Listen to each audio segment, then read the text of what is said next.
It was full steam ahead on the island of Sodor. All the engines were running on time. They wanted to finish their work quickly because tonight was Halloween. The engines loved seeing the children in their Halloween costumes. And the engines loved to hear tales of ghostly engines and scary steam trains. That evening, Sir Topham Hatt came to Tidmouth Sheds. He said, they puffed. Percy thought the smelter's yard was spooky. He was worried about his friends. He whistled nervously. Thomas said cheerfully, added Emily, and they steamed off to the smelter's yards. The sun was setting, and it was getting dark. Puffed Thomas, sniffed Emily, added Thomas. Thomas and Emily enjoyed feeling brave. But when they got to the smelter's yard, it was very spooky, whispered Emily. Hissed Thomas. They puffed slowly through the jagged piles of steel and twisted scrap. The air grew hotter, and the smoke grew thicker.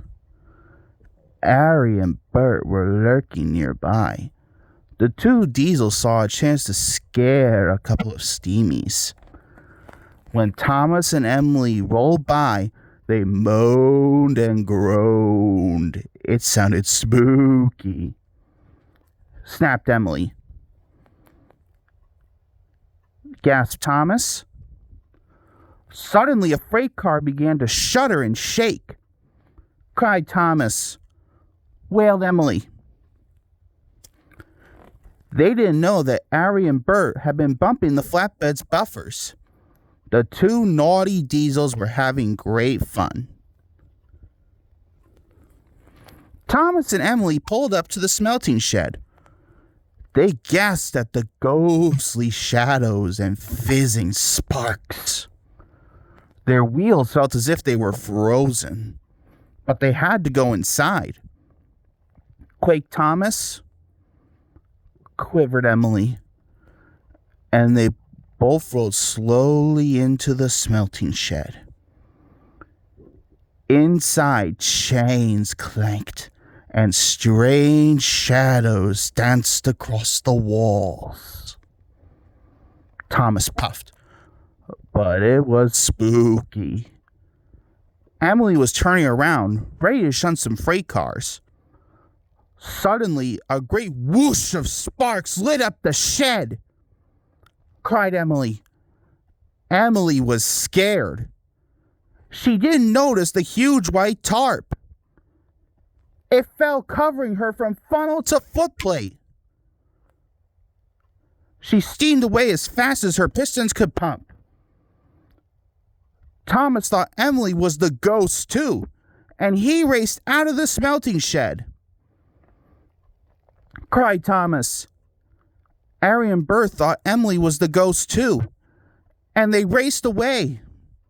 Thomas was right behind them, and Emily was right behind Thomas. Emily cried. Harry, Bert, Thomas, and Emily raced towards Tidmouth Sheds. Tidmouth Sheds was quiet and peaceful. All the engines were fast asleep. Thomas's whistle soon woke them up. Cried Percy. Suddenly he saw Thomas, Harry, and Bert racing into the yards. He cried. Harry, Bert, and Thomas applied their brakes. They stopped just in time. Whistled Thomas. Percy was scared.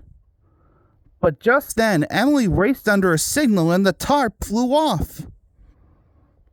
Said Percy. The engines didn't feel scared anymore, but they did feel foolish. Sir Topham Hatt arrived wearing his pajamas. He boomed. Cried Thomas. said Emily, added Thomas. Sir Topham Hatt looked at Harry and Bert. He asked sternly. Bert mumbled. Said Sir Topham Hatt? Said Harry and Bert, and they rumbled away. Whenever Thomas and Emily went back to the smelter's yard, they knew there was nothing to be scared of. After all, there was no such thing as ghosts. It was all silly make-believe.